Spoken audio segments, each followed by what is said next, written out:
Gemini လေးတွေတော့2026တနေ့တိုင်က Gemini ဖြစ်တယ်အဲ့တော့ Gemini လေးတွေကတဲ့เนาะဒီနှစ်ထဲမှာကဒီမှာပြောမယ်ဆိုတော့တော်တော်လေးဒါပြောမယ်ဆိုရင်တော့ကိုကြိုးစားရတဲ့ခံစားရမယ်ပေါ့နော်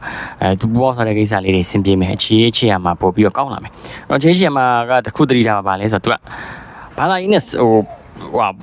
သက်ဆိုင်နေပေါ့လေဘယ်လိုလဲဆိုတော့ကိုကကြဘာသာရေးတေချာလို့ပြီးကိုနဲ့ကိုရဲ့ချစ်သူသားတေချာဘာသာရေးမလုပ်ဘူးဆိုရင်တော့ဒါနည်းနည်းတောင်းတောင်းဝိဝါဒလေးခွဲပြတာနော်ဟိုဆေးမကန်တာလေးကျုံတတ်တယ်အဲ့တော့တယောက်သူဒိဋ္ဌံလေးတွေအဋ္ဌံလေးတွေဝင်တာဖျားသွားကြောင်းတဲ့တူတူလောက်တာနော်ပြီးရင်ဒီဘာသာရေးနဲ့ပတ်သက်ပြီးတော့ဟုတ်နော်တောင်းတောင်းထပ်တူကြအောင်နောက်ထပ်ကုသိုလ်တူပြုတာမျိုးလေးကောင်းမှုလုပ်တာကုသိုလ်အလူတန်းလေးတူတူလုပ်တာမျိုးလုပ်ပေးခြင်းအဖြစ်တော့ပိုးဆင်းပြေးမယ်အဲ့လိုပဲကံကောင်းခြင်းနဲ့ဆိုရင်တော့ကိုကဒီနေ့ထဲမှာကနော်ဆရာတို့ဒီမှာ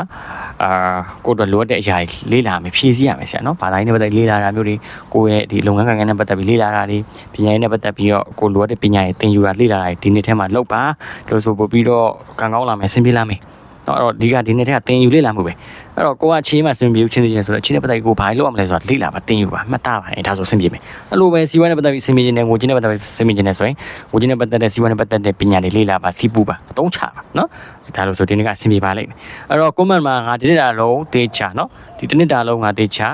လေးလာသင်ယူမယ်ဆိုပြီးရေးသွားပါနော်ဘယ်လိုမျိုးတည်တည်မေးချင်တဲ့ရှင်ဆက်စီမလာလို့ရတယ်ဒီ video လည်းကန် share လုပ်သွားပေးပါကျေးဇူးများတင်ပါတယ်